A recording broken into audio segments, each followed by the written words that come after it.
हाँ जी। तो पिछली क्लास में हमने इंडेमनिटी एंड गारंटी कर लिया था। आज हम नेक्स्ट टॉपिक करेंगे, that is bailment and pledge. Section 124 से लेकर और सेक्शन 147 तक हमने इंडेमनिटी और गारंटी पढ़ा था। सेक्शन 148 से लेकर 181 तक बेलमेंट और प्लेज की बात करेंगे। Pen is not working right.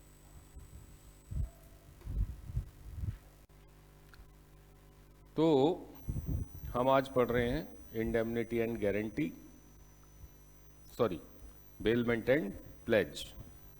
ठीक, क्या कहता है बेलमेंट एंड प्लेज? देखो, सबसे पहले समझते हैं बेलमेंट का क्या मतलब है। आप लोग अपने नोट्स में देखते रहिए। कहता है बेलमेंट ऑफ प्लेज का मतलब है delivery of goods by one person to another for some purpose upon a contract that they shall when purpose is accomplished be returned or otherwise disposed of according to the directions of the person delivering them। पहली important चीज क्या है? Goods. Bailment केवल movable items में हो सकती है, immovable items की बेलमेंट नहीं हो सकती। ठीक, केवल उन्हीं चीजों की बेलमेंट हो सकती है जो चीजें गुड्स हैं। जो चीजें गुड्स नहीं है उनकी बेलमेंट नहीं हो सकती। बाई वन पर्सन, एक व्यक्ति, अभी बता रहा हूं ना, उसी वही चल रहा है, खत्म हो जाने दो फिर समझ में आ जाएगा। By one person to another, एक व्यक्ति गुड्स की डिलीवरी कर रहा है। बेलमेंट क्या है? गुड्स की डिलीवरी। बेलमेंट क्या है? गुड्स की डिलीवरी। डिलीवरी मतलब पोजेशन किसी और को देना। ठीक है ना? कह रहा है आपने क्या देना है गुड्स का? Delivery, not ownership. ओनरशिप नहीं देनी। ओनरशिप दे दी तो फिर तो वो सेल हो जाएगा या गिफ्ट हो जाएगा या ट्रांसफर कोई कुछ और हो जाएगा। ओनरशिप नहीं देनी, सिर्फ पोजेशन ट्रांसफर करना है। किसका? गुड्स का। किसके द्वारा? Bye one person. और जो व्यक्ति बेलमेंट करेगा उसको कहते हैं बेलर, और जिसको गुड्स दिए जाएंगे उसको कहते हैं बेली। जो पोजेशन देगा बेलर, जो पोजेशन लेगा बेली। क्यों दे रहा है? कह रहा है कोई पर्पस होगा, कोई ना कोई कारण होगा, कोई ना कोई रीजन होगा। अब वो रीजन कुछ भी हो सकता है। क्या रीजन हो सकता है? क्या पर्पस हो सकता है? हो सकता है सेफ कस्टडी हो, ठीक है ना? हो सकता है सेफ कस्टडी हो सकता है कि रिपेयर हो, है ना? मेरे कोई गुड्स खराब हो गए, मैं रिपेयर कराने के लिए किसी के पास लेके गया कि जी इसको रिपेयर कर दो। वो भी एक रीजन हो सकता है, पर्पस हो सकता है। सेफ कस्टडी भी एक पर्पस हो सकता है। मान लीजिए किसी एक पर्टिकुलर क्लास में आपका कोई दोस्त नहीं आया था, उसने आपसे नोट्स मांग लिए कि जरा दिखा दे उस दिन क्या पढ़ाया था।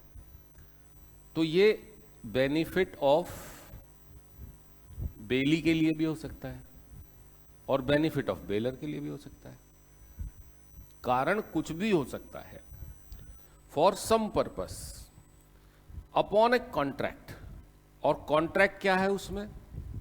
कॉन्ट्रैक्ट ये है that they shall be when purpose is accomplished. जैसे ही वो पर्पस पूरा हो जाएगा, जैसे ही गुड्स के रिपेयर हो जाएगा, जैसे ही नोट्स का कॉपी हो जाएगा, जैसे ही सेफ कस्टडी रखने का टाइम पूरा हो जाएगा, बी रिटर्न्ड, वापस कर दिए जाएंगे।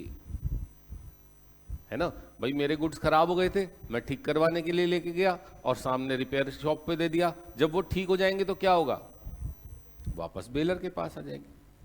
और अदरवाइज डिस्पोज्ड ऑफ, या कुछ और किया जाएगा। हो सकता है मैंने गुड्स ट्रांसपोर्टर को दिए हों।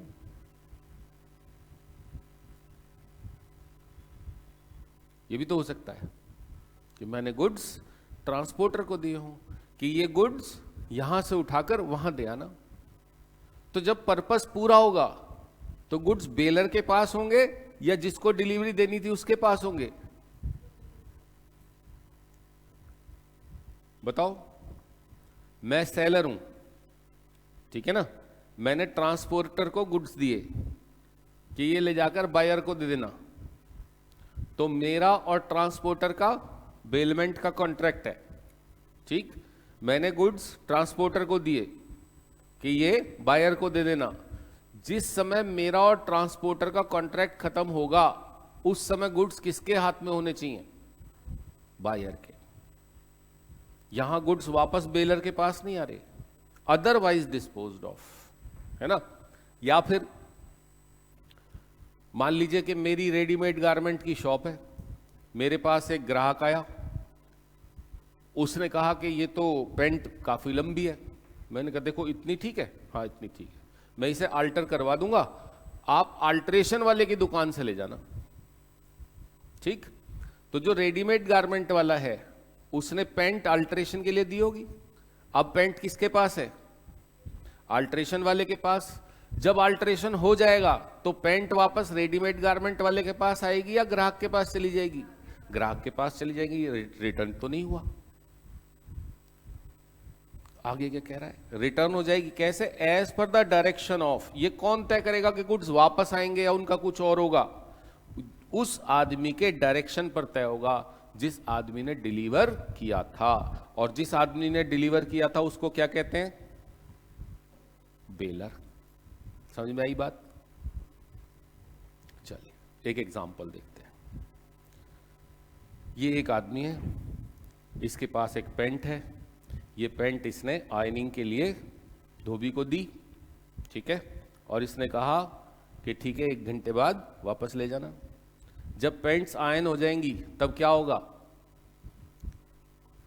जब अकम्प्लिश हो जाएगा पर्पस तब क्या होगा?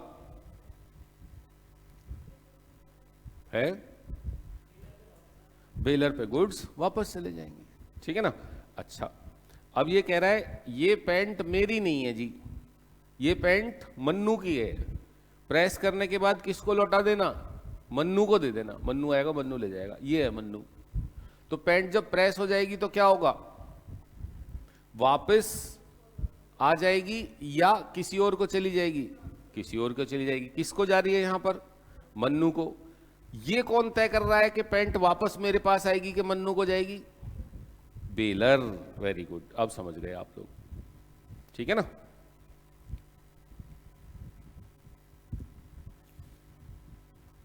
If a person already in possession of goods of other contract to held them as bailey, he thereby become the bailey and the owner become bailor of such goods, although they may not have been delivered by way of bailment.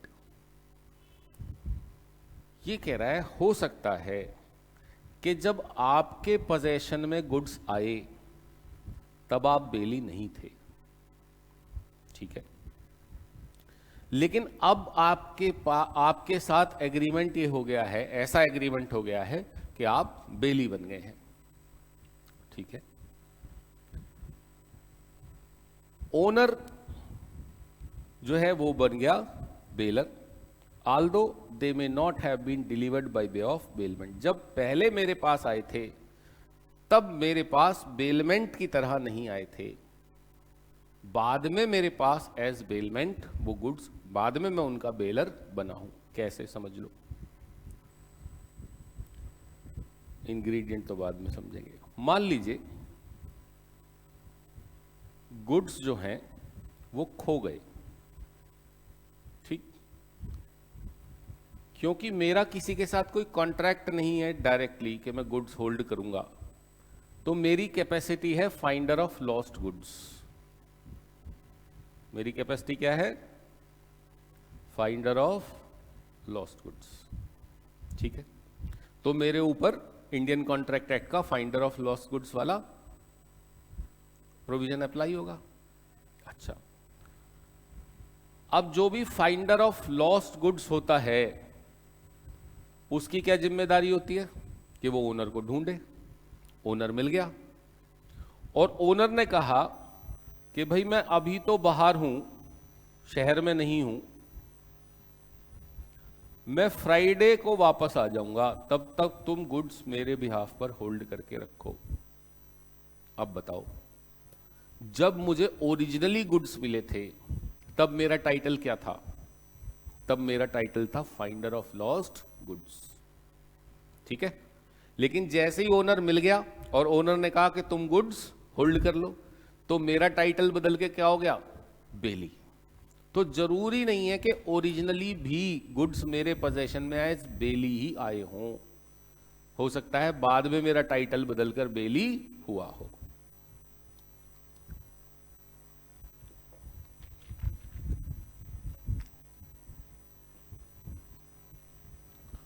Bailment के ingredients क्या हैं?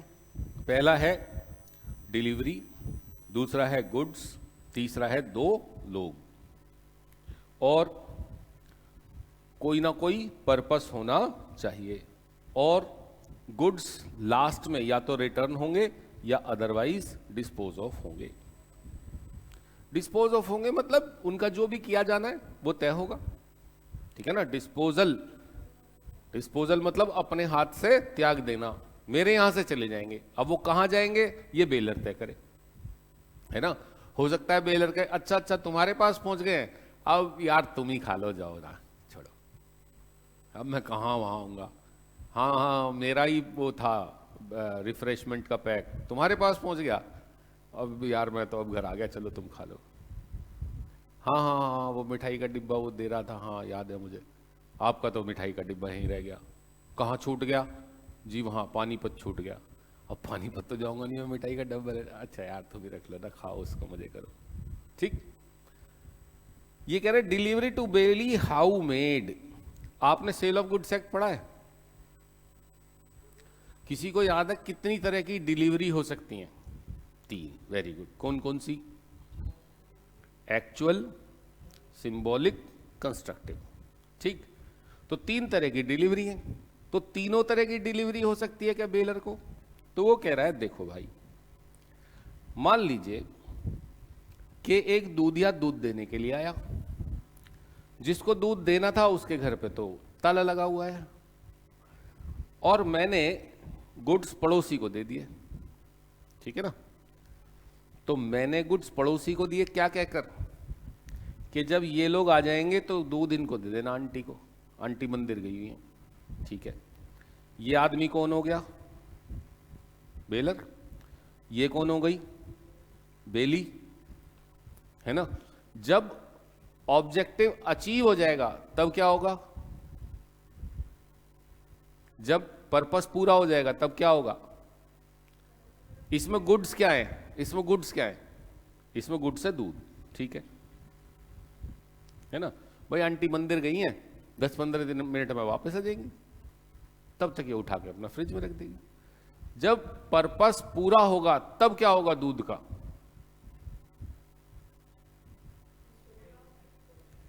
ये इसको दे देगी पड़ोसन को। इतना ही तो पर्पस था कि 10-15 मिनट में आंटी आ जाएंगी, फिर दे देना, है ना। ये एक तरह का बेलमेंट है, यहां एक्चुअल डिलीवरी बेलर को हुई है। यानी हम ये कह सकते हैं कि बेलमेंट में एक्चुअल डिलीवरी हो सकती है, ठीक है जी।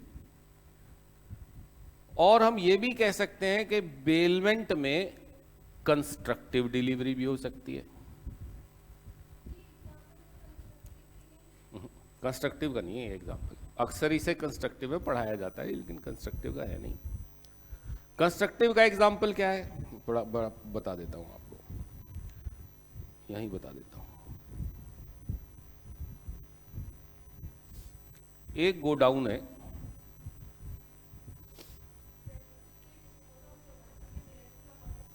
नैनीताल में, ठीक है। इसमें 10,000 बोरी बासमती राइस रखा है, ठीक है। जो इसका ओनर है वो रहता है मुंबई में, ठीक है।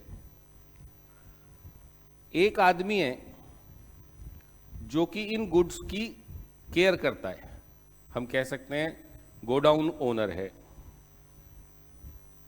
गोडाउन कीपर है, कुछ भी कह लीजिए। इसका गोडाउन है, इसके गोडाउन में रखा है। रेंट वेंट सब कौन देता है? कौन देता है? ओनर देता होगा, ठीक है।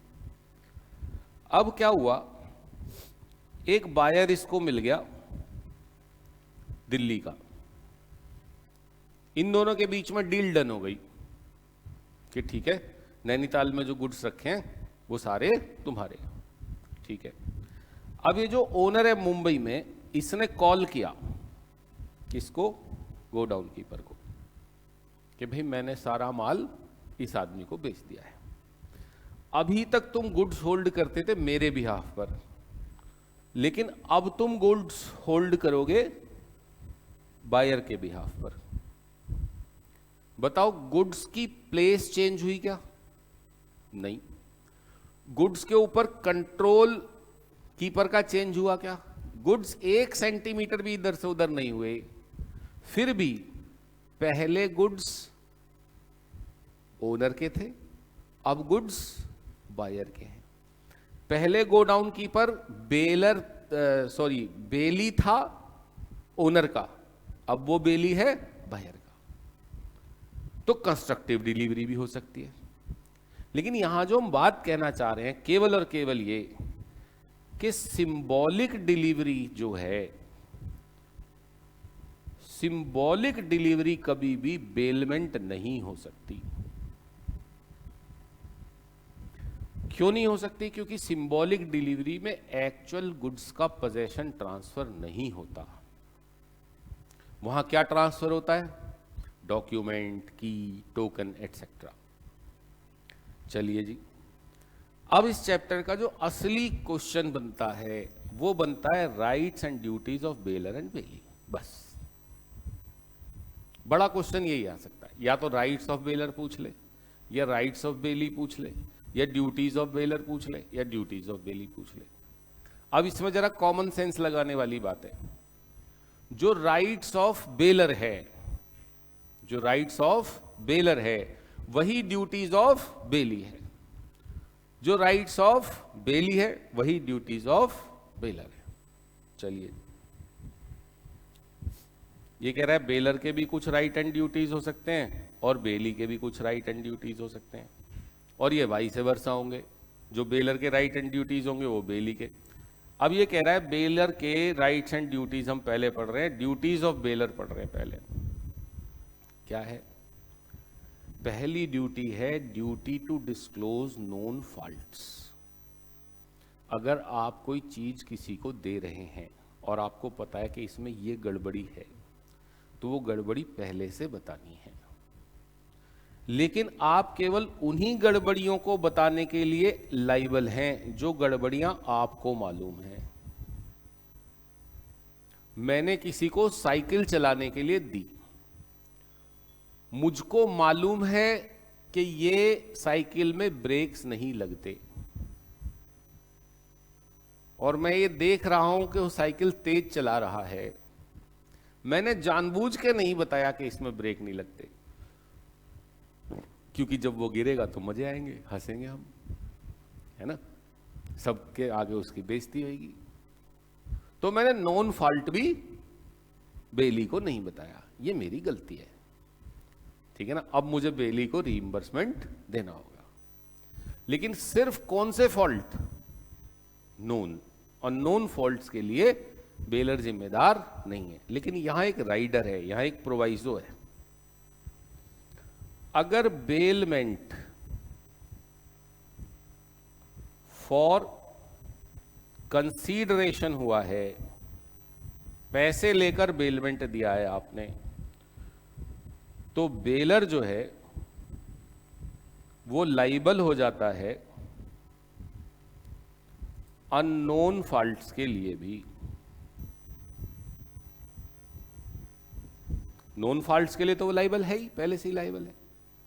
यानी अगर आपने मुफ्त में गुड्स दिए थे तो केवल आप नोन फॉल्ट्स के लिए जिम्मेदार थे। लेकिन रेंट पे गुड्स दिए हैं तो आप नोन अननोन दोनों तरह के फॉल्ट्स के लिए जिम्मेदार होंगे। हैं? कुछ ब्रेक नहीं लगते, मुझे भी मालूम नहीं था, लेकिन अगर मैंने रेंट पे दिया है तो फिर मैं उस अननोन फॉल्ट के लिए भी जिम्मेदार हूं। ठीक है ना, क्योंकि आप तो उससे पैसा कमा रहे हो ना, तो नुकसान भी तो आप उठाओगे, चाहे नोन है चाहे अननोन है। दूसरा कह रहा है बियर एक्स्ट्राऑर्डिनरी एक्सपेंस। अब देखो एक एग्जांपल से समझो। मान लो कि ए ने अपनी काव बी को दी, ठीक, और बी ने ये काव रख ली, तो कुछ ऑर्डिनरी एक्सपेंस होंगे जो बी को करने पड़ेंगे। काव है तो खाना खाएगी, पानी पिएगी, नहलाने धुलाने पड़ेगी, बिल्कुल ठीक बात है ना। सर्दी है तो धूप में बिठाना पड़ेगा, गर्मी है तो धूप से बचाना पड़ेगा, ये सब करना पड़ेगा, ये ऑर्डिनरी है, ठीक है।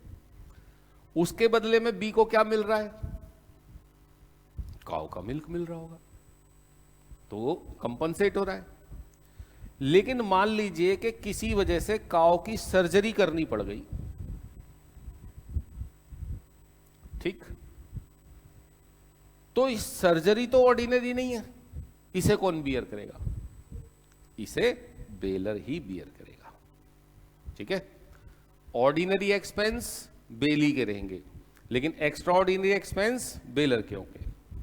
तीसरी बात, अगर आपने कोई गुड्स एक पर्टिकुलर पीरियड के लिए दिए हैं और आप बेलमेंट टर्मिनेट कर देते हैं उस पीरियड से पहले, तो जो भी नुकसान बेली को हुआ है वो आपको उठाना पड़ेगा, ठीक है ना। जैसे मान लो कि मिस्टर ए के पास एक ऑटो रिक्शा है, ठीक, ये ऑटो रिक्शा उसने बी को दे दिया ऐसे ही फ्री में ही कि जा आज आज तू चला ले, मुझे कहीं बाहर जाना है।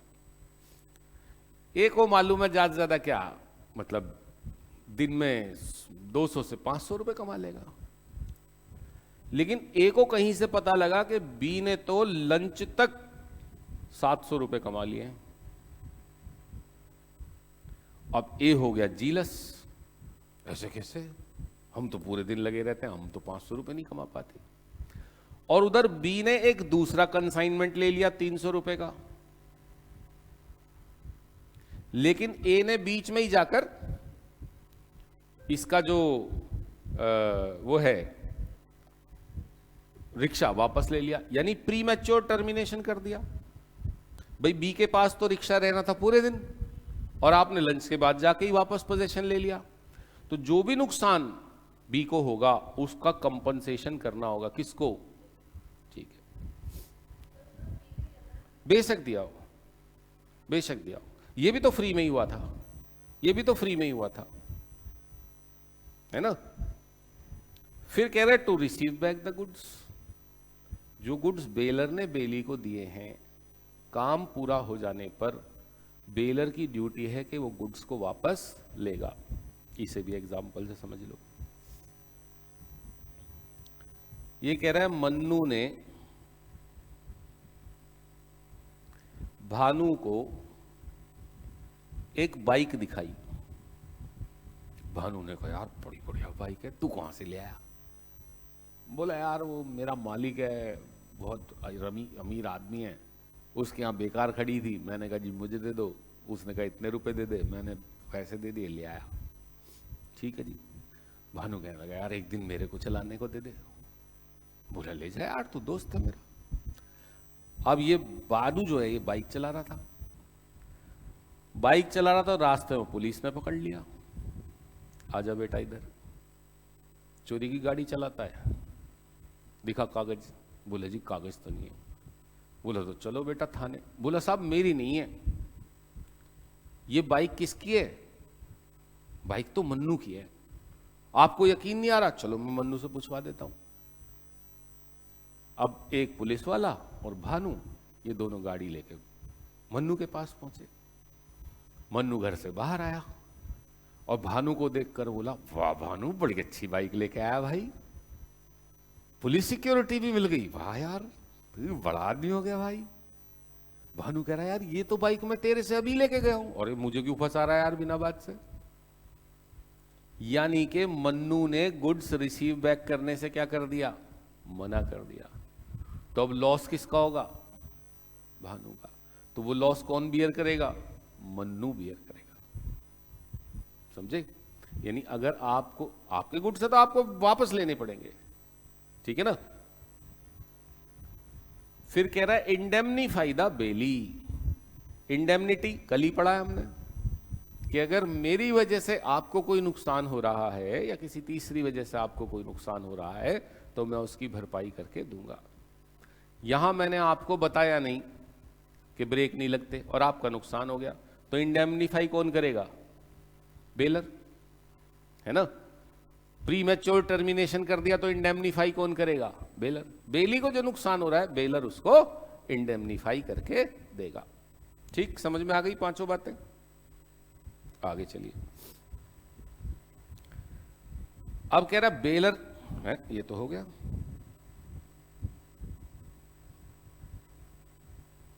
ड्यूटीज ऑफ बेली क्या है। पहली ड्यूटी है take reasonable care of goods. अब देखो, एक जगह हमने लिखा हुआ देखा था किसी किताब में कि रीजनेबल केयर का मतलब होता है किसी भी गुड्स की वैसी केयर करना जैसे कि आप तब करते अगर वो आपके अपने गुड्स होते, तो ये रीजनेबल केयर कहलाती है। नहीं, ये ठीक डेफिनेशन नहीं है। ठीक डेफिनेशन है, रीजनेबल केयर का मतलब होता है वैसी केयर करना जैसी कोई रेशनल पर्सन अपने गुड्स की करता है। रेशनल मतलब समझदार आदमी, रेशनल मतलब समझदार आदमी। मान लो आप अपने गुड्स के लिए भी लापरवाह रहते हो तो, है ना। मैं तो अपनी भी, मैं तो ऐसे ही रखता हूं जी अपनी भी, है ना। मैं तो, मेरा भी मक्खन पिघल गया, बाहर रखा हुआ था, इसका भी पिघल गया। आप ये नहीं कह सकते कि जी मैंने तो वैसी केयर करी जैसे अपने गुड्स की करी। नहीं, ऐसे नहीं कर सकते आप। मेरी भी बकरियां बाहर बनती हैं, मैंने इसकी भी बकरी बाहर बांध दी। अरे कोई भेड़िया खा सकता है, कोई जानवर खा सकता है, कोई चोर चुरा कर ले जा सकता है। अरे ठीक है, सब ऊपर वाले के हाथ में। ये प्रूडेंट मैन की केयर नहीं है।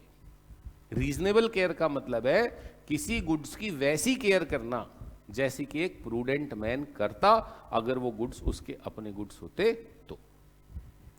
दूसरा, not to make unauthorised use of goods. जैसे कह रहा है ए के पास एक घोड़ी यानी पोनी है। ये पोनी इसने कार्ट में इस्तेमाल करने के लिए बी को दी कि तुम इसे घोड़ी बग्गी में लगा लेना, ठीक। लेकिन बी ने इसे पोनी रेस में दौड़ा दिया। बी को ऐसा करना नहीं चाहिए। बेली की ड्यूटी है कि वो गुड्स का अनऑथराइज इस्तेमाल ना करे। फिर कह रहा है not to mix bailed goods with own goods. दूसरे के गुड्स को अपने गुड्स के साथ मिक्स नहीं करेगा। अगर कर दिए तो पहली बात वो कह रहा है गुड्स को सेपरेट करके दे।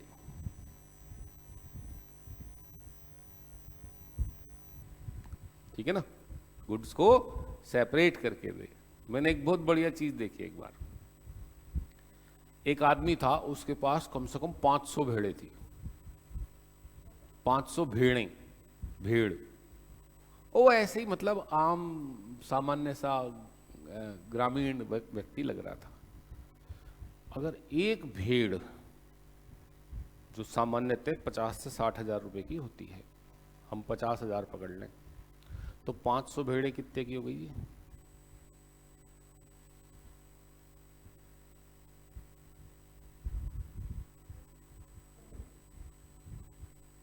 अगर एक भेड़ 50,000 रुपए की होती है, ठीक है, तो 500 भेड़ कितने की बनेंगी? 25 लाख। 25 लाख रुपए की चीज एक आदमी ऐसे ही लिए घूम रहा है, यूं ही। तो हम लोग हैं, हाँ लगभग लगभग। तो हम लोग उधर से आ रहे थे हरियाणा की तरफ से, तो मैंने गाड़ी रोकी, उससे पूछा, मैंने कहा ये भेड़ें तुम्हारी हैं? बोला नहीं जी मेरी नहीं। मैंने कहा फिर किसकी है? बोले जी बड़े जमींदारों की है। मैंने कहा जमींदारों की है मतलब एक आदमी की नहीं है? बोला नहीं ये 2-3 लोगों के मिला के है। मैंने कहा तो तुम तो इनको साथ लेके घूम रहे हो? बोला हाँ उसके लिए मुझे फीस मिलती है, उसके मुझे पैसे मिलते हैं। मैंने कहा अच्छा। मैंने कहा अब ये तो सारी भेड़ें इकट्ठी हो गई? बोला हाँ जी ये सारी भेड़ें इकट्ठी हो गई। मैंने कहा तो जब तुम इन्हें वापस लेकर जाओगे, है ना, जब इन पर से ऊन उतारने का नंबर आएगा तो वापस गांव लेके जाओगे? बोला हाँ। मैंने कहा तब अलग कैसे करोगे इनको? तो बोला तुम 100 रुपए दो, मैं अलग करके दिखाता हूं। मैंने कहा है? बोला हाँ आप अभी आपके सामने 3 झुंडों में। मैंने कहा कैसे? बोला 100 रुपए दो तो करूं। मैंने कहा चल भाई देखते हैं। मैंने उसे 100 रुपए दे दिए। उसने जो है एक तरह की आवाज लगाई, ऐसे करा, एक तरह की भेड़ें अलग हो गई।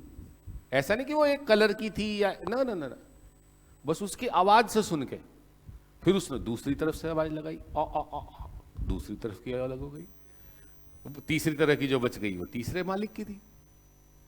मैंने कहा यार गजब बात है तो। बोले जब गांव पहुंच जाएंगे ना तो ऐसे ही इनको बांट देंगे, और हम बीच बीच में ऐसा करते रहते हैं ताकि भेड़ें भूल ना जाए। बोला ये भी आपको बता दूं कि ये एक ही नंबर से खड़ी होती हैं, सबसे आगे ये वाली भेड़ ही सोएगी, उसके पीछे फिर ये 2 भेड़ें सोएंगी, उसके पीछे फिर ये 3, फिर ये 2, फिर ये 4। बोले अपना नंबर भी नहीं भूलती हैं। बोला अगर इन्हें एक लाइन में खाना दिया जाए ना तो पहले नंबर पर वही भेड़ खाना खाएगी जो पहले पे खाती है। अगर उसके साथ 10वें नंबर की भेड़ आ गई, क्योंकि पहले वो आ गई, तो वो बाकी 9 लोगों को जगह देती चली जाएगी अपने आप। बाकी 9 भेड़ उसमें घुसती चली जाएंगी, वो जगह देती चली जाएगी। ऐसा है ना, आपने उस पर कुछ भी लिखा तो जब उसकी वो ऊन उतारेंगे, और क्योंकि उसकी ऊन तो बढ़ती रहती है ना, पॉसिबल नहीं है ना। अगर आप घोड़े के ऊपर लिख दोगे तो घोड़े की बाल उतनी तेजी से नहीं बढ़ते, तो वो बहुत दिनों तक दिखाई देगा निशान। लेकिन भेड़ के बाल हर दिन हर समय बढ़ते रहते हैं, तो आपने जहां भी लिखा होगा वो उसके रंग में कहीं ना कहीं खो जाएगा। तो दैट इज नॉट पॉसिबल, है ना। जैसे गायों के जो बड़ी बड़ी डेयरी फार्म है वो कान में ईयर पियर्सिंग करके रख लेते हैं, वो भी एक तरीका है ना। हाँ वो जियो टैगिंग होती है बेसिकली गाय की, उसकी मूवमेंट पर ध्यान रखने के लिए। वो बेसिकली उसका सैटेलाइट है कि गाय कहाँ जा रही है, कहाँ है, क्या खा रही है, वो सब मॉनिटर होता रहता है उससे। करते हैं, बड़ी डेयरी वाले करते हैं, छोटी डेयरी वाला क्यों करेगा? जिसके पास 2-3 गायें वो क्या करेगा? येलो सा टैग होता है जो, यस वही, है ना। अब उसमें खर्चा है, खर्चा क्यों करना है जब वैसे भी हम सेपरेट कर सकते हैं अपने अपनी गाय। तो सेपरेशन पर अगर कोई खर्चा आएगा तो बेली की जिम्मेदारी है, ठीक है ना। गुड्स को सेपरेट, जैसे मैंने उससे कहा कि सेपरेट करके दिखा, उसने कहा 100 रुपए दो, तो ये 100 रुपए कौन बियर करेगा? बेली बियर करेगा। बेली की गलती से मिक्स हुए ना। अगर मान लेते हैं कि इनसेवरेबल मामला हो गया है, गुड्स अलग अलग नहीं हो सकते, आपने 2 अलग अलग तरह के चावल एक जगह मिला दिए, अब चावल को तो आवाज लगा के अलग नहीं कर सकते आप। तो वो कह रहा है कि जो भी लॉस होगा उसको कौन उठाएगा? उसको बेली बियर करेगा। मान लीजिए कि जो बेलर के चावल थे वो 60 रुपए किलो थे, और जो दूसरे गुड्स थे वो 40 रुपए किलो थे, दोनों को आपने मिक्स कर दिया। अब उनकी वैल्यू मार्केट में 45 रुपए किलो आ रही है, तो बेली को 15 रुपए पर केजी का नुकसान हो गया, वो 15 रुपए पर केजी बेली उठाएगा। ठीक, चलिए आगे। टू रिटर्न द गुड्स, जैसे ही समय खत्म हो जाएगा गुड्स वापस करने चाहिए। Not to set up adverse title. Title का मतलब होता है what is your relationship with the goods. जैसे अभी मैंने आपको बताया, किसी के खोए हुए गुड्स आपको मिल गए, तो आपका टाइटल क्या पड़ेगा? Finder of lost goods. आपको किसी ने गुड्स इस्तेमाल के लिए दिए, तो आपका टाइटल क्या हो जाएगा? बेली। आपको गुड्स किसी ने बेच दिए, तो आपका टाइटल क्या हो जाएगा? ओनर, है ना? तो टाइटल का मतलब होता है your interest in the goods. Goods में आपका क्या इंटरेस्ट है, क्या हिस्सा है, क्या लाभ है, ठीक? तो वो कह रहा है आपका ओरिजिनल टाइटल क्या है? आपका ओरिजिनल टाइटल है बेली। आप इसके ओनर, ट्रस्टी बनने की कोशिश नहीं करेंगे। आप लोगों के सामने ये नहीं कहेंगे अरे ये तो मेरे अपने गुड्स हैं। This is called setting up adverse title. इसी को कहते हैं adverse title. To return any accretion to goods. Accretion का मतलब होता है बढ़ोतरी, ठीक है ना? बढ़ोतरी। जैसे जैसे हमने पिछली एक उसमें पढ़ा था कि ए ने काव दी बी को, और काव ने एक बछड़ा दे दिया, तो बछड़ा तो बी के पोजीशन में रहते हुए हुआ, तो इस हिसाब से तो बछड़ा बी की प्रॉपर्टी हो जाना चाहिए। नहीं, गुड्स भी वापस जाएंगे और गुड्स के साथ गुड्स का अक्रिएशन भी वापस जाएगा। अब कह रहा है बेलर के राइट्स क्या हैं। अभी तो हमने पढ़ी बेलर की ड्यूटीज क्या है। बेलर की ड्यूटीज है कि वो, पहली ड्यूटी क्या थी? नॉन डिफेक्ट्स को बताएगा। तो जैसे बेलर की कुछ ड्यूटीज हैं, ऐसे बेलर की कुछ राइट्स भी हैं। जैसे जैसे वो अपने राइट्स को एनफोर्स करा सकता है। और मैंने आपको क्या बताया था कि राइट्स ऑफ बेलर क्या है?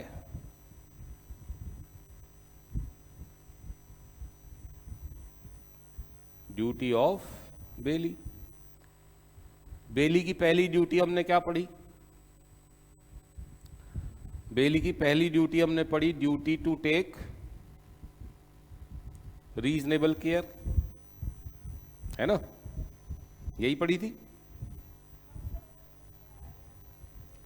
तो अगर मान लो बेली रीजनेबल केयर नहीं कर रहा है, बेली रीजनेबल केयर नहीं कर रहा है, तो बेलर अपना राइट एनफोर्स करा सकता है कि आप इसकी रीजनेबल केयर करो। एक बात। दूसरी बात, अवॉइडेंस ऑफ कॉन्ट्रैक्ट। ठीक है जी। Still bailee fails to take reasonable care। मान लो फिर भी बेली रीजनेबल केयर नहीं कर पा रहा है, तो आप क्या करोगे? आप कॉन्ट्रैक्ट को अवॉइड करोगे, कॉन्ट्रैक्ट को खत्म करोगे, put to an end. Return of goods lent gratuitously. Bailor जो है वो ये कह सकता है कि जो मैंने फ्री ऑफ कॉस्ट गुड्स तुम्हें दिए हैं वो तुम्हें रिटर्न करने होंगे।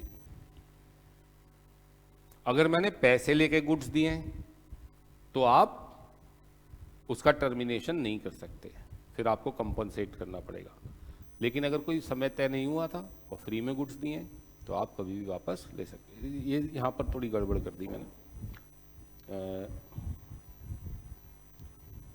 सुनो, ऐसे समझो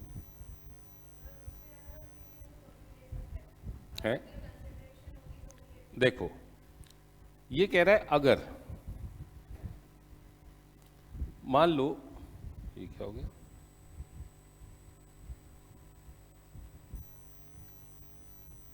Let us say goods were given for charge, मतलब हमने कुछ गुड्स दिए थे जिसके बदले में हमसे चार्ज लिया जा रहा था। तो तो बेलर जो है वो उस कॉन्ट्रैक्ट को कभी भी खत्म कर सकता है। जैसे मान लीजिए आप कहीं यात्रा पर जा रहे हैं और आपके घर में कुत्ता है, तो या तो आप किसी पड़ोसी को दे जाओ, या शहरों में उसके लिए भी व्यवस्था है। डेन नाम की एक जगह होती है, डेन, उसमें आप अपना कुत्ता छोड़ के जा सकते हो। They will take care of. उस सेम बेलमेंट ही है कि हम 5 दिन के लिए बाहर जा रहे हैं, आप बताओ जी कितने पैसे लोगे। उसने बताया अच्छा 5 दिन के हम आपसे 2500 रुपये लेंगे, पर डे के 500 रुपये। ठीक है, हमने अपना कुत्ता छोड़ दिया। 2 दिन बाद किसी वजह से हम वापस आ गए, तो क्या हम 5 दिन से पहले अपना कुत्ता वापस ले सकते हैं? बिल्कुल ले सकते हैं। लेकिन अगर गुड्स आपने ग्रेटिट्यूअसली दिए हैं तो बेलर जो है वो अपनी मर्जी से कॉन्ट्रैक्ट को पुट टू एंड नहीं कर सकता। क्या? हाँ, ये बात ध्यान रखने की, क्योंकि आपका तो कुछ खर्च नहीं हो सकता है ना उसने अपने किसी काम के लिए गुड्स लिए हो, उसका तो काम बीच में रह जाएगा। यहां तो आपके पैसे खर्च हो रहे हैं, तो आप कभी भी वापस लो। तो ये बात ध्यान रखने की है। Compensation for wrong doer. अब देखो, रॉन्ग डूअर अगर कोई है, मैं बेली हूं, मुझसे कोई आदमी गुड्स चुरा कर लेके जा रहा है, तो वो कह रहा है against the wrong doer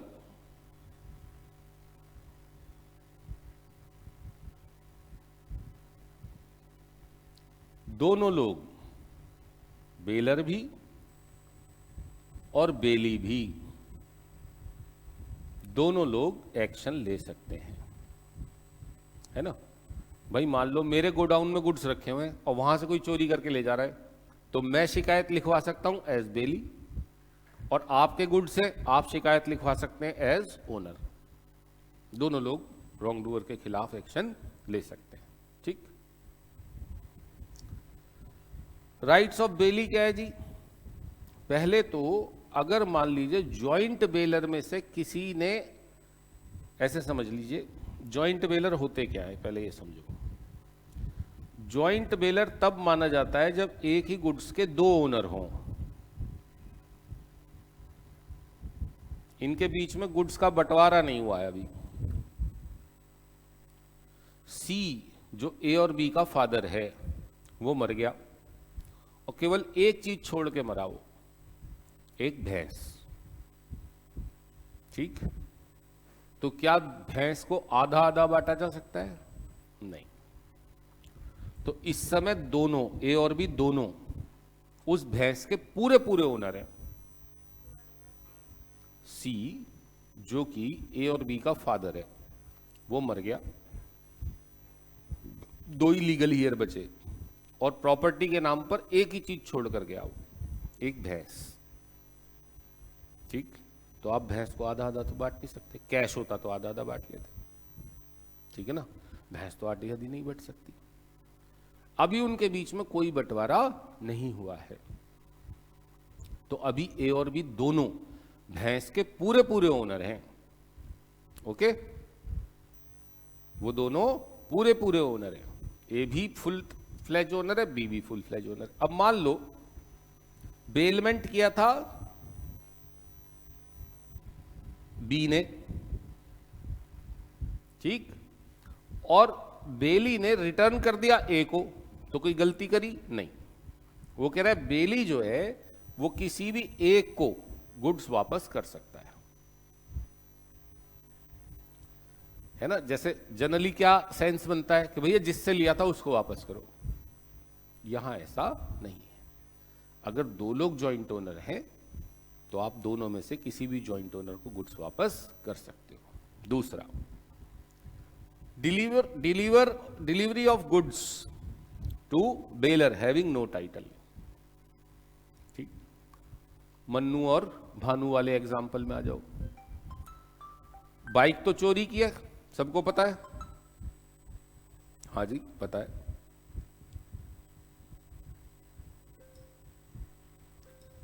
bike Bhanu को किससे मिली थी? मन्नू से। और भानु ने बाइक मन्नू को ही वापस लौटा दी। तो क्या इसमें भानु की कोई गलती है? नहीं, उसकी कोई गलती नहीं है। उसको जिससे गुड्स मिले थे उसने उसी को गुड्स लौटा दिए। ये बेली की जिम्मेदारी नहीं है कि वो ये फाइंड आउट करे कि जिससे गुड्स उसको मिले हैं उसका टाइटल सही है या गलत। उसको जिससे गुड्स मिले उसको लौटा दे, काफी है। फिर बेलीज लीन की बात आती है। अभी मैं केवल इतना बता रहा हूं कि दो तरह के लीन होते हैं। एक होता है स्पेशल लीन,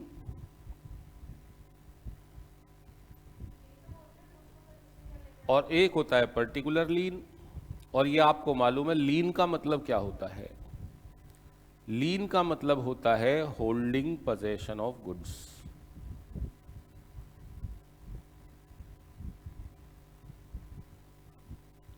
मैं आपके गुड्स आपको तब वापस करूंगा जब आप मेरा लॉस पहले दे दोगे। आपने गुड्स रिपेयर के लिए मुझे दिए थे, 150 रुपए तय हो गए थे। आपको मैं गुड्स तब वापस करूंगा जब आप मुझे 150 रुपए दे दोगे। दिस इज कॉल्ड लीन। इसमें दो तरह के लीन है, स्पेशल और पर्टिकुलर। इनकी बाद में बात करेंगे। Right to apply to court to stop delivery. Bailee जो है, अगर उससे कोई आदमी जबरदस्ती डिलीवरी लेने की कोशिश कर रहा है तो कोर्ट जा सकता है कि साहब हो सकता है ट्रू ओनर हो, मैं डिस्प्यूट नहीं कर रहा, लेकिन पहले तय हो जाए कि ट्रू ओनर है, फिर मुझसे गुड्स डिलीवर करने के लिए कहा जाए। Right against ट्रेसपासर।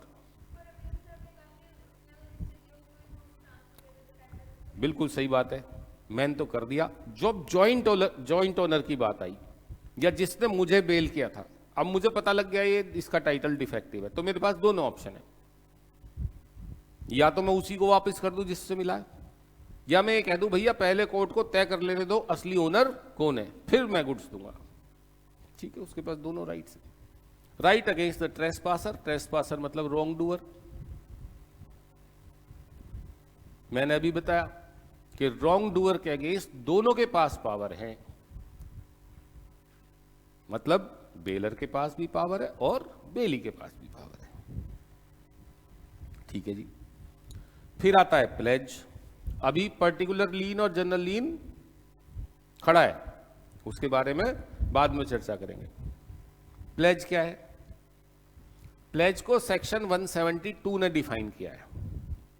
हिंदी में प्लेज को कहते हैं गिरवी। हालांकि ये अरबिक शब्द है, मतलब हिंदी का शब्द नहीं है।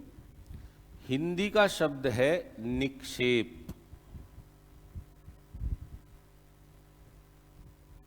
तो निक्षेप तो आपने कभी सुना ही नहीं होगा, तो आप रिलेट नहीं कर पाओगे। गिरवी आपने सुना होगा, फिल्मों विल्मों में भी देखा होगा कि ये चीज गिरवी रख के पैसे ले लिए। ये मुथूट फाइनेंस वगैरह के ऐड आते हैं, घर में पड़ा है सोना तो काहेगा रोना। क्या कह रहा है? Pledge pawnor pawnee defined. पहली बात, the bailment of goods at security for payment of a debt और performance of promise is called pledge. Pledge क्या है? प्लेज भी एक तरह का बेलमेंट ही है। यहां पर एक अंतर है, वहां हम कहते थे फॉर एनी पर्पस, यहां कह रहा है पर्पस क्या है? सिक्योरिटी ऑफ डेट या सिक्योरिटी ऑफ प्रॉमिस, है ना? सिक्योरिटी ऑफ डेट या सिक्योरिटी ऑफ प्रॉमिस। जैसे कई बार क्या होता है, मिस्त्रियों के साथ बहुत होता है ऐसा। मिस्त्री लगे हुए हैं, काम चल रहा है, अगले दिन देखा ना मिस्त्री आया ना उसका बेलदार मजदूर आया। आप मिस्त्री को फोन कर रहे हो, फोन ही नहीं उठा रहा। वो 2 दिन 3 दिन मिस्त्री फोन नहीं उठा रहा। चौथे दिन फिर आके खड़ा हो गया, अरे कहाँ चला गया था?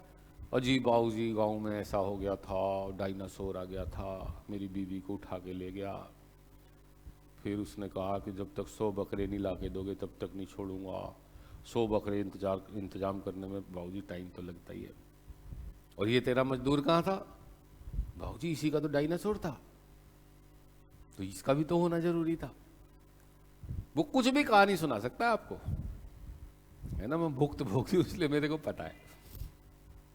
तो फिर मुझे किसी ने बताया कि जो मिस्त्री है ना, वो अपने औजार लेके आता है सुबह और शाम को औजार वहीं छोड़ के जाता है। ये इस बात की गारंटी है कि वो अगले दिन फिर आएगा। तो शाम को जब मिस्त्री जा रहा है, बस इस बात पर ध्यान रखो कि वो अपने औजार लेके जा रहा है कि छोड़ के जा रहा है। आपको इस बात पर पूरा डाउट है कि कल नहीं आएगा, किसी भी वजह से डाउट है, आप उसको कहो भैया तू अपने औजार छोड़ के जा। तो औजार अपने पास रख लिए for security of performance of promise, कि तुम कल आओगे। यहां उधार की बात नहीं हो रही, उधार थोड़ी है, सिक्योरिटी ऑफ परफॉर्मेंस है, कल तुम आओगे। समझ गए? जैसे ना बैंक गारंटी रखवाते हैं लोग, रेलवे वगैरह के टेंडर होते हैं ना, तो रेलवे वाले कहते हैं बैंक गारंटी रखो कि इतने दिन में ये काम पूरा करके दोगे। आजकल चीजें बदल गई हैं सरकार में भी। पहले तो क्या होता था, टेंडर हो गया, आधा पैसा भी मिल गया, काम अभी शुरू ही नहीं हुआ है, हो जाएगा, इंजीनियर को पैसे खिला दिए, चलो भैया। आजकल क्या हो रहा है, हर चीज की ना जियो मॉनिटरिंग हो रही है स्पेस से। कभी आपने शायद नोटिस करा हो, जो झाड़ू वाले होते हैं ना, एमसीडी वाले, वो फोटो खींच रहे होते हैं झाड़ू लगाते हुए लोगों की। हाँ, तो जियो कैमरा होता है एक, जियो कैमरे से फोटो खींचता है वो, उसकी एक कॉपी व्हाट्सएप ग्रुप पे डालता है। उस व्हाट्सएप ग्रुप में जनरली एमसीडी का कोई अफसर, आपका लोकल एमसीडी का पार्षद, और अगर आरडब्ल्यू वगैरह बनी हुई है तो आरडब्ल्यू के 2-1 लोग वो उस ग्रुप में होते हैं। क्योंकि वो जियो टैग्ड फोटो है तो गड़बड़ नहीं कर सकता। ऐसे नहीं कर सकता कि एक दिन ही खींच ली, है ना, कि तू एक काम कर, अब ये टी शर्ट पहन के खिंचवा ले, अब यहां खड़ा हो जा, अब ये कमीज पहन के खिंचवा ले, और रोज एक एक डाल रहा है बैठा हुआ घर में। ऐसा नहीं हो सकता। उसमें लोकेशन के साथ साथ टाइमिंग भी आती है, उसे आप हैक नहीं कर सकते। तो उससे अच्छा हो गया। आप सरकार कहीं भी पेड़ लगाती है तो हर पेड़ की जियो टैगिंग करती है और उसकी मॉनिटरिंग ऊपर से चलती रहती है। सब पेड़ जितने भी अभी वन विभाग के पास हैं उनकी जियो टैगिंग हो रखी है। जो बड़े पेड़ हैं उसमें जियो टैग ठुका रहता है, कील व्हील से ठोक देते हैं। अगर वो पेड़ गिरेगा तो जियो टैग भी गिर जाएगा, और जियो टैग गिर जाएगा तो पता लग जाएगा यहां से पेड़ की चोरी हुई है ना। The technology is giving out to the society, but सब चीजों का फायदा नुकसान भी होता है। अभी मैं एक वो सुन रहा था वीडियो, तो बता रहे थे जब प्रधानमंत्री 2014 में आए तो उन्होंने कहा सारे सरकारी डिपार्टमेंट्स में थंब वाला वो लगवाओ attendance system. Secretary, principal secretary से लेकर चपरासी तक सब लोग थंब इंप्रेशन लगाएंगे, तब उनकी अटेंडेंस लगेगी। ये एक अच्छा स्टेप है कि बुरा स्टेप है? ये एक अच्छा स्टेप है, ठीक है। सब जगह सीसीटीवी लगवाओ, थानों में सीसीटीवी लगवाओ, कोर्ट्स में सीसीटीवी लगाओ, देखो कहीं कुछ गड़बड़ तो नहीं हो रही। आरटीओ जहां बहुत सुनते हैं कि भ्रष्टाचार होता है, सीसीटीवी लग जाएगा तो आदमी पैसे पकड़ते हुए घबराएगा। ठीक है जी, सीसीटीवी लगवा दिया आपने, बहुत बढ़िया। अभी 2022 में इंटेलिजेंस ने एक रिपोर्ट सबमिट करी पीएमओ को कि साहब जितने भी सीसीटीवी हैं और जो आपके थंब इंप्रेशन वाली मशीनें हैं, ये सब चाइना से बन के आई थी। इनमें जो चिप लेवल कमांड है उसका कोड चाइना के पास है। तो चाइना को ये मालूम है कि कौन सा सरकारी अफसर कितने बजे किस डिपार्टमेंट में किस ऑफिस में बैठा था और क्या कर रहा था ये भी मालूम है, क्योंकि सीसीटीवी भी उसके कंट्रोल में। आप सोचो कितना खतरनाक है। एक तरफ इसके फायदे हैं, दूसरी तरफ इसका नुकसान है। फिर ये बात पता लगी तो फिर उस पर एक्शन हुआ। अब प्रॉब्लम यह है कि इंडिया तो चिप्स बनाता ही नहीं है। चिप आपको या तो चाइना से खरीदनी है या आपको यूएसए से खरीदनी है। तो या तो आप चाइना को अपना डाटा लीक करो या यूएसए को लीक करो, बात तो एक ही है ना। चलो, तो वो कह रहा है अगर आपने अपने गुड्स किसी को दिए, किस कारण से दिए, या तो आपने उससे पैसे लिए तो उधारी के बदले में, या आपने कोई परफॉर्मेंस करना है, इस बात को अश्योर करने के लिए हाँ जी मैं कल परफॉर्मेंस करने आऊंगा। प्लेज भी एक तरह का बेलमेंट है, यानी बेलमेंट के सारे इसेंशियल मौजूद होने चाहिए। Delivery of goods, to person, return of goods, सब होना चाहिए। बस एक अंतर है मोटा मोटा, पर्पस। बेलमेंट में पर्पस क्या होगा? बेलमेंट में पर्पस क्या होगा? कुछ भी, एनीथिंग एंड एवरीथिंग। कि ये जरा आटा लो, इसकी रोटी बनाकर दे दो, ये जरा घड़ी ठीक करके दे दो, ये जरा 2 दिन के लिए मेरा कुत्ता अपने पास रख लो, एनीथिंग एंड एवरीथिंग, कुछ भी।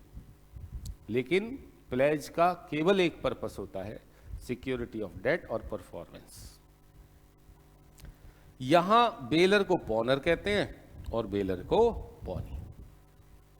हिस्ट्री टीवी 18 पर एक बहुत बढ़िया प्रोग्राम आता है, उसका नाम है पॉन स्टार। देखा होगा शायद आपने कभी। मैं पहले बहुत देखता था, अब समय नहीं मिलता। हाँ, वही वाले लोग अपने एंटीक बेचने आते हैं वहां, या तो बेचने या गिरवी रखने। वो पूछता है कि आप क्या चाहते हैं, बेचना चाहते हैं, गिरवी रखना चाहते हैं? तो लोग कहते हैं जी बेचना चाहते हैं।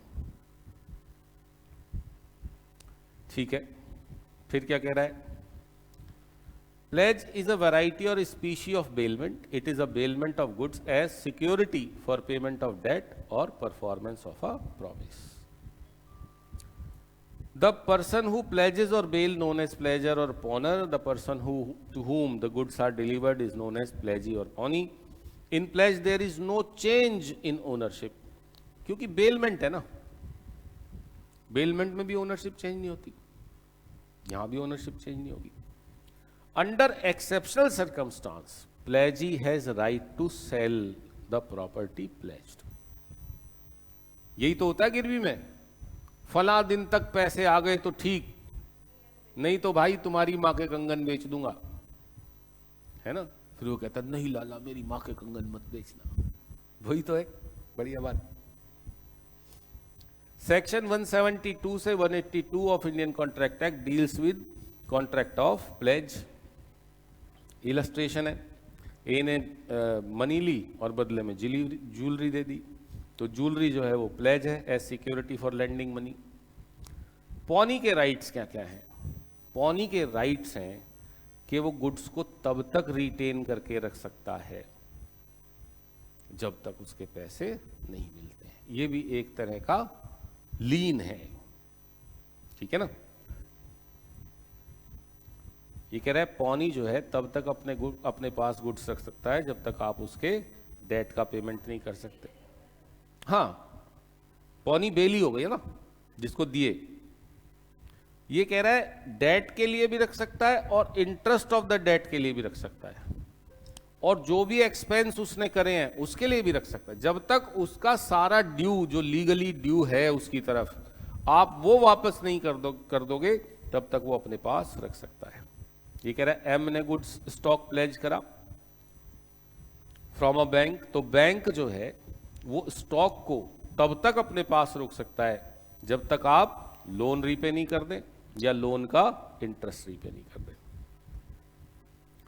राइट टू रिटेंशन, जैसे अभी पहले कहा हमने, राइट टू रिटेंशन। अब कह रहा है सब्सीक्वेंट डेट्स। आप गए उधार लेने, आपने कहा लाला जी उधार दे दो, क्या रखोगे, गिरवी क्या दोगे? लाला जी ये मेरी सोने की घड़ी रख लो। अच्छा, लाला जी ने देखा, हाँ 2-2.5 लाख रुपए की होगी। बोले लाला जी 3 लाख रुपए की घड़ी है, क्या कह रहे हो आप? अच्छा कितने पैसे चाहिए? 1 लाख रुपए दे दो। ठीक है ले जा। घड़ी उन्होंने अपने पास रख ली। ठीक, उसी आदमी को फिर 70,000 रुपए की जरूरत पड़ी, फिर आ गया लाला जी और 70,000 चाहिए। क्या रखेगा? रखी तो है घड़ी। अच्छा चल ठीक ले जा। 3 लाख रुपए की घड़ी है, 1,70,000 ही तो गए, कर लेंगे रिकवरी। अब वो आया और आकर उसने 1 लाख रुपए वापस कर दिया। लाला जी बोले ठीक है। बोले ठीक है क्या? घड़ी? अरे घड़ी, घड़ी तो रखी थी 1 लाख रुपए के जब वो लेके गया था पैसे, तो 1 लाख ले लिए तो घड़ी वापस करो। नहीं, आपने सब्सिक्वेंट डेट भी तो लिया, बाद में भी तो उधार लेके गए। तो जब तक बाद वाला उधार आप रीपे नहीं कर दोगे तब तक आपके गुड्स वापस नहीं होंगे। इसके अलावा अगर पौनी ने कोई एक्स्ट्रा ऑर्डिनरी एक्सपेंस किया, अभी हमने शुरू में क्या पढ़ा था, कब तक रोक के रख सकता है गुड्स? लोन रीपे ना हो जाए, इंटरेस्ट रीपे ना हो जाए, और कोई एक्सपेंस अगर है तो पौनी ने अगर कोई एक्स्ट्रा ऑर्डिनरी एक्सपेंस कर दिया है तो वो भी रीइंबर्स करवाएगा। रीइंबर्स नहीं करेगा तो गुड्स रोक के रखेगा। Pawnee is right where pawnor makes default. ये थोड़ा इंपॉर्टेंट है, ध्यान से सुनो। ये कह रहा मान लो पॉनर डिफॉल्ट कर जाए। डिफॉल्ट कर जाए मतलब पैसे ना दे, तो पौनी के पास क्या राइट है? पौनी के पास राइट है कि वो उसके खिलाफ मुकदमा करे और गुड्स को तब तक रोक कर रखे जब तक मुकदमा फाइनल नहीं हो जाए। आप पैसे दे दो, मैं मुकदमा विड्रॉ कर लूंगा। या वो गुड सेल भी कर सकता है। उसके लिए उसको एक रीजनेबल नोटिस देना पड़ेगा। ऐसा नहीं है आज लास्ट डेट थी, लास्ट डेट खत्म हो गई, अगले दिन मैंने गुड्स बेच दी। ऐसे नहीं कर सकते आप उसे नोटिस भेजोगे कि तुम्हारे पास और 15 दिन हैं, ठीक है, पैसे दे दो नहीं तो मैं गुड्स बेच दूंगा। और ये ध्यान रखने वाली बात है, इंपॉर्टेंट बात है, ध्यान से सुनो। आज से 15 दिन का नोटिस दे दिया, वो आदमी 15वें दिन पैसे लेकर नहीं आया, मैंने गुड्स बेचे नहीं, मुझे ग्राहक नहीं मिला, 30 दिन हो गए, वो आदमी पैसे लेके आ गया, आज तक का इंटरेस्ट चार्जेस सब कुछ देने के लिए तैयार है। क्या आपको वो गुड्स वापस करने पड़ेंगे? The answer is yes. Until the goods are sold, pawnor can pay and take back the goods, चाहे कितना भी टाइम हो जाए। पॉनर के राइट क्या है जी? पॉनर का पहला राइट है राइट टू रिडीम। पैसे दे दे, सामान ले जा। हम जब छोटे थे तो एक फिल्म आई थी, हम आपके हैं कौन, उसमें एक बड़ा अच्छा गाना था, जूते दे दो पैसे ले लो, पैसे ले लो जूते ले लो। वही है ये राइट टू रिडीम। भाई उधार मेरा चुकता कर दे, अपने पैसे ले जा, ये उसका राइट भी है। अभी मैंने बताया जब तक गुड्स बिक नहीं जाते तब तक है राइट टू रिडीम। बेली ये नहीं कह सकता कि तुम्हारा टाइम खत्म हो गया, अब तुम्हारे गुड्स तुम्हारे नहीं रहे। जब तक गुड्स बेली के पास हैं तब तक मेरे पास राइट टू रिडीम बना रहेगा। कह रहा कब तक कर सकते हैं रिडीम? एक्चुअल सेल तक। ड्यूटीज ऑफ पॉनी क्या है? पॉनी की सारी वही ड्यूटीज हैं जो बेली की ड्यूटी थी। पहली ड्यूटी क्या थी बेली की? रीजनेबल केयर करेगा। दूसरी ड्यूटी क्या थी? अनऑथराइज यूज नहीं करेगा। तीसरी ड्यूटी क्या थी? गुड्स वापस करेगा। चौथी ड्यूटी क्या थी? अपने गुड्स के साथ मिक्स नहीं करेगा। पांचवी ड्यूटी क्या थी? ऐसा कोई काम नहीं करेगा जो प्लेज के टर्म्स के अगेंस्ट हो। ड्यूटी टू रिटर्न है क्रिएशन, कुछ एक्स्ट्रा हो जाएगा तो वो भी वापस करेगा। पॉनर की ड्यूटीज सेम वही बात। ये कह रहा है पॉनर इज लाइबल टू पे द डेट, ठीक है, अपना पैसा वापस करने की ड्यूटी है उसकी। Duty of partner to compensate the pawnee for extraordinary expense, ठीक बात। Duty of partner to disclose all faults, ठीक है। If loss occur to pawnee due to defect in pawnor's title, चोरी की गुड्स गिरवी रख दी और पॉनी को पुलिस पकड़ के ले गई तो पॉनी को कंपनसेट करेगा। If pawnee sell the goods due to default of pawnor, the pawnor must pay the deficit. Pawnee ने गुड्स बेच दिए लेकिन पॉनी को उतने पैसे नहीं मिले जितना पैसा उसका ड्यू था, तो अभी भी पॉनर की जिम्मेदारी है कि वो डेफिसिट पे करेगा। ऐसा नहीं है मेरे गुड्स बेच दिए बात खत्म, ना ना। अगर गुड्स सस्ते में बिके हैं तो आप जिम्मेदार रहोगे। ये एक इंपॉर्टेंट डिफरेंस है जो एग्जाम में अक्सर पूछ लिया जाता है। मीनिंग तो आप लोगों को क्लियर है। बेलमेंट, एक व्यक्ति दूसरे व्यक्ति को गुड्स की डिलीवर करता है फॉर एनी पर्पस व्हाटसोएवर, और प्लेज, प्लेज एक तरह का बेलमेंट है। बेलमेंट में पार्टीज कौन कौन है? बेलर बेली। प्लेज में कौन है? पॉनर पॉनी। बेलमेंट में पर्पस क्या होता है? कुछ भी। और प्लेज में सिक्योरिटी ऑफ डेट और परफॉर्मेंस ऑफ प्रॉमिस। बेलमेंट ग्रेटिटुअस भी हो सकता है, नॉन ग्रेटिटुअस भी होता है, लेकिन प्लेज कभी भी नॉन ग्रेटिटुअस नहीं होती। प्लेज कभी भी ग्रेटिटुअस नहीं होती, प्लेज हमेशा नॉन ग्रेटिटुअस होती है। रीसेल, बेलमेंट में हमने नहीं पढ़ा था कि बेलर गुड्स बेच देगा, लेकिन प्लेज में हमने पढ़ा है कि अगर आपने पैसे वापस नहीं किए तो पॉनी के पास राइट आ जाएगा कि वो गुड्स बेच दे। यूजुअली बेलमेंट में गुड्स इस्तेमाल करने का राइट बेली को होता है ना। जनरली इस्तेमाल के लिए ही गुड्स लिए जाते हैं, लेकिन प्लेज में उठाकर गुड्स सेफ कस्टडी में रख दिए जाते हैं। प्लेज में जनरली गुड्स के इस्तेमाल की रीत नहीं है, ठीक है। तो इसमें हमारा एक टॉपिक अभी खड़ा रह गया, that is particular lien and general lien. बिल्कुल, अनऑथराइज यूज तो दोनों में ही नहीं कर सकते, ठीक है ना। वो हम अगली क्लास में करेंगे।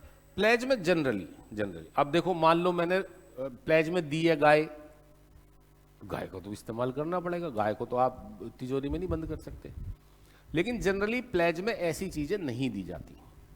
प्लेज में वैल्यूएबल सिक्योरिटीज दी जाती हैं, शेयर्स दे दिए, गहने दे दिए, सोना दे दिया, ऐसी चीजें।